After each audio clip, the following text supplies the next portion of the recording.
برا برا برا حماس اطلع برا برا برا برا حماس اطلع برا حماس تطلع برا برا برا برا حماس تسقط تسقط تسقط برا برا يسقط حكم الاخوان برا برا برا حماس تطلع برا برا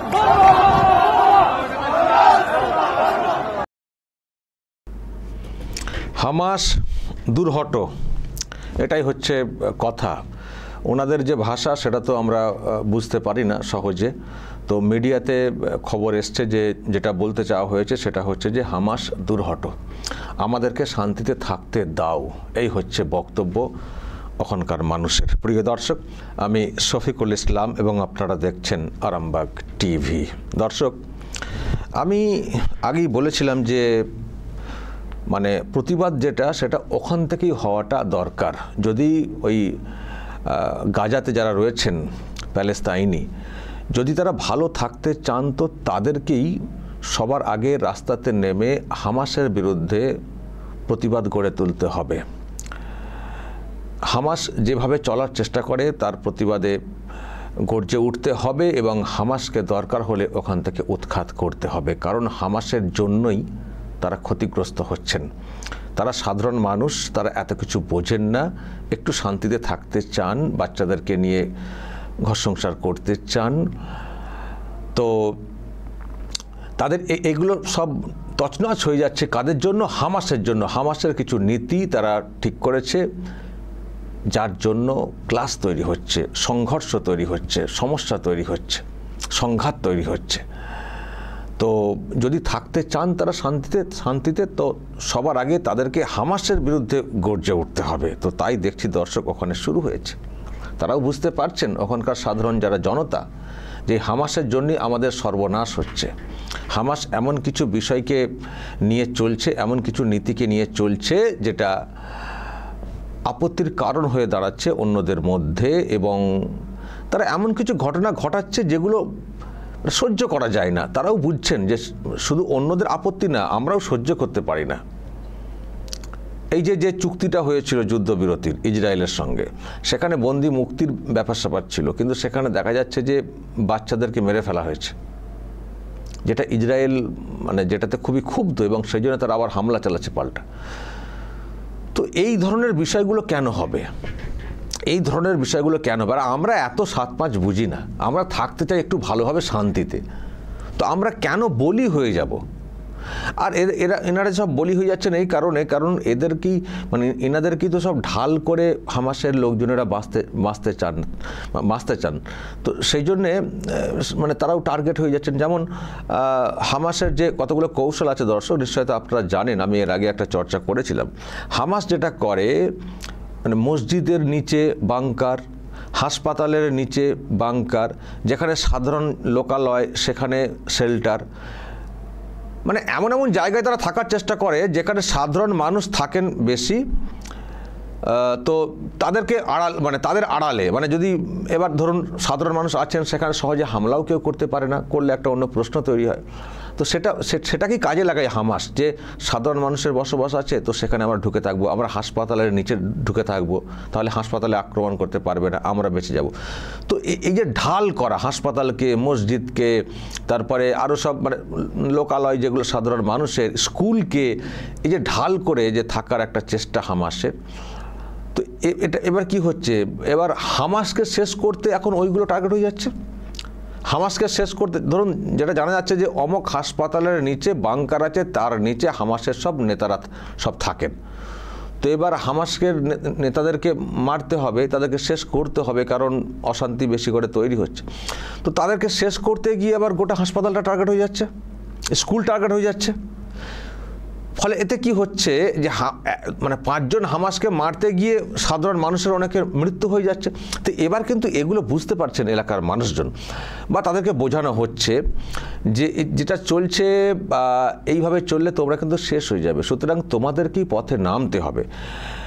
যেমন সাধারণ মানুষ নিজ উদ্যোগে নামছেন, তেমনি মানে হয়তো কেউ বোঝাচ্ছেনও, আর মানে নিজেদেরও বোঝা দরকার এবং অন্যদেরও বোঝানো দরকার। আমরাও তো বোঝানোর চেষ্টা করছি যে আপনারা গর্জে উঠুন, এই হামাসকে কেন আপনারা শেল্টার দিচ্ছেন, আপনারা গর্জে উঠুন, তা নাহলে এমনি আপনারা শেষ হয়ে যাবেন। আসলে হামাসের বিরুদ্ধে সহজে তারা গর্জে উঠতে পারে না, তার কারণ আছে, কারণ হামাস তো প্রচণ্ড দমন পীড়ন করে। কিছু এই যে তারা নেমেছেন, জানি না এরপরে ওনাদের ভাগ্যে কী বা আছে, প্রচণ্ড দমন পীড়ন করে, মানে হামাসের বিরুদ্ধে কথা বলা যায় না। এবার ওনারা হয়তো বুঝছেন, বা আমরাও মানে বলতে চাই যে যদি হামাসের বিরুদ্ধে রুখে না দাঁড়ান, ওই মেরে ফেলবে ইত্যাদি অমক তমক, তো আপনারা তো এমনিই মারা যাবেন, যদি হামাসকে না রোখেন আপনারা নিজ উদ্যোগে, তাহলে হামাস আপনাদেরকে শেল্টার করে ঢাল করে বাঁচবে, আর হামাসকে মারতে গিয়ে সেই ঢাল হিসেবে যারা আপনারা থাকবেন, আপনাদেরই প্রাণ চলে যাবে। তাই যাচ্ছে। সুতরাং যদি বাঁচতে চান তো হামাসকে আগে উৎখাত করুন। হামাসের যে প্রিন্সিপাল, যে নীতি, সেগুলোকে ছেড়ে মানে ওদিকে হয় সব কিছু ওইগুলোকে মানে বিসর্জন দিতে হবে, নাহলে এখান থেকে দূর হয়ে পালাতে হবে। আমাদেরকে বাঁচতে দিন, মানে এই সংকল্প নিতে হবে এবং এই গর্জন তুলতে হবে, তবেই বাঁচতে পারবেন। তো যাই হোক দর্শক, সেটা যে শুরু হয়েছে এটা একটা ভালো, এই রকম গর্জন গোটা অংশ জুড়ে, পুরো গাজা জুড়ে এটা করতে হবে, যাতে করে হামাস যেভাবে চলে, আর এই যে যুদ্ধ লেগে থাকা বা লাগিয়ে রাখা ইসরায়েলের সঙ্গে, যাতে এটার একটা নিষ্পত্তি ঘটে। কারণ এই টানা এই যে অশান্তি, এর জেরে ট্রাম্পেরও একটা মন্তব্য এসছে যে টোটাল গাজাকে খালি করে দিতে হবে, যাও তোমরা অন্য জায়গায় চলে যাও। এটাও একটা কষ্টের, যারা ওখানকার বাসিন্দা অনেক দিন ধরে বসবাস করে আছেন, তো তারা কী করে সব কিছু ছেড়ে চলে যাবেন, আর যেখানে যাবেন সেখানে বা তারা কীভাবে থাকবেন, শরণার্থী হিসেবে তারা হয়তো সেখানে জায়গা পাবেন, সেখানে কি লাইফ কী করে কাটবে। তো এই সব প্রশ্নও নিশ্চয়ই ভাবাচ্ছে গাজার বাসিন্দাদেরকে, যে যদি এইরকম চলতে থাকে তাহলে ট্রাম্প থেকে শুরু করে অন্যান্য যারা আছে শক্তিধর দেশ, তারা আমাদের পুরোটাকেই শেষ করে দেবে, গাজাকে হয় সরে যাও, নাহলে পুরোটাই হয়তো উড়িয়েই দেবে। সুতরাং নিজেদের বাঁচার তাগিদে আর কি বলতে পারি, তাদের মধ্যে জাগরণ ঘটছে এবং সেটা হচ্ছে। এটাকেও দেখবেন, কেউ হয়তো বলবেন, দুটো কথা এখানে উঠে আসতে পারে, কেউ বলবেন যে এসব খেলানো হচ্ছে, ইসরায়েল কিছু লোককে দিয়ে খেলাচ্ছে বা এরা ইসরায়েলে দালালি করছে। এটা দেখবেন বাংলাদেশ মার্কা কিছু লোক এই কথাগুলো বলবেন। আর একটা প্রশ্ন হয়তো উঠবে, যে যারা এই মুভমেন্ট করছেন তারা কি সত্যিই নিজেদের ভালো বুঝতে পেরে এটা করছেন, নাকি এদেরকে আবার ওই যারা ওই হামাস তারাই নামিয়েছে, কারণ তাদের হাল খুব খারাপ, ইসরায়েল অ্যাটাক করছে, সুতরাং একটু মানে গাজার সাধারণ মানুষ বাঁচলে তারাও বাঁচবেন, সুতরাং চলো এই সময় কিছু লোকের নামিয়ে দাও, তাদেরকে দিয়ে দেখাও যে হামাস বিরোধী, যাতে করে তারা যদি একটু সিম্প্যাথি পায় ইসরায়েলের বা অন্যদের, তাহলে আমরাও সেই সুযোগে থাকতে পারবো আড়ালে। এই প্রশ্ন উঠবে দর্শক, দুরকম প্রশ্ন আছে, যে নিজস্ব উদ্যোগে করা এটা একটা ভালো লক্ষণ, এই ধরনের করা উচিত, এবং সেটাতে আবার ওই প্রশ্ন হয়তো কেউ তুলতে পারেন যে ওই হামাসকে শেষ করতে কিছু লোক দালালি করতে নেমে পড়েছেন, নামানো হয়েছে। মানে তিনটে প্রশ্ন, একটা হচ্ছে নিজস্ব উদ্যোগে বাঁচার তাগিদে নামা, দ্বিতীয়ত হচ্ছে যে ওই দালালি, এত লোক একসঙ্গে দালালি করবেন, নাকি ওইটা যেটা বলছিলাম যে হামাসে আবার এদেরকে নামিয়েছে কিনা, ফলে সেটাও দেখার আছে। তবে যাই হোক দর্শক, যা চলছে খুব খারাপ, কারণ ওখানে যে ঘটনা ঘটছে, সাধারণ মানুষ, বাচ্চাদের প্রাণ চলে যাচ্ছে, সেটা যে কোনো মানুষের খারাপ লাগারই কথা। কিন্তু হামাস যে পলিসিতে, যে নীতিতে মানে এলাকাকে শাসন করার চেষ্টা করে, সেটাও কিন্তু কাম্য না। সুতরাং সব কিছুর পরিবর্তন ঘটাতে হবে। আর কেন ওই একটা অংশকে নিয়ে এত অশান্তি থাকবে, এত মানে বিশ্বে এত দেশ রয়েছে, আর ওই জায়গার সমস্যা এতটা কেন তার সমাধান হবে না? কোথায় সমস্যা? এখানকার কিছু মানে যারা মুসলিম আর কি, তারা মুসলিম এবং কিছু দেখবেন অন্য সংগঠন, বিশেষ করে এখানকার বামপন্থী, তারা একতরফাভাবে দেখবেন প্যালেস্তাইনকে সমর্থন করতে শুরু করে দিয়েছে, তাদের সমর্থনে কথা বলে। কিন্তু প্যালেস্তাইনের কোনো দোষ নেই, বা ওই যারা কন্ট্রোল ওখানে করে হামাস, তাদের কোনো দোষ নেই। কেন তাদের জন্য আজকে এইরকম অশান্তি লেগে থাকবে বারবার? সুতরাং ওখানকার মানুষ যেভাবে রাস্তাতে নামতে শুরু করেছেন, যদি সত্যি এটা স্বতঃস্ফূর্ত হয়ে থাকে, তাহলে বলবো খুব ভালো লক্ষণ। যদি ভালোভাবে বাঁচতে চান, তো হামাসের মতো ওই শক্তিকে মানে ওদেরকে আগে উৎখাত করুন, ওদেরকে আগে নষ্ট করুন, তাহলে আপনারা বাঁচবেন। সাধারণ মানুষ হিসেবে বাচ্চা নিয়ে আর নিয়ে থাকুন না, শান্তিতে থাকুন, থাকতে দিন অন্যদেরকে।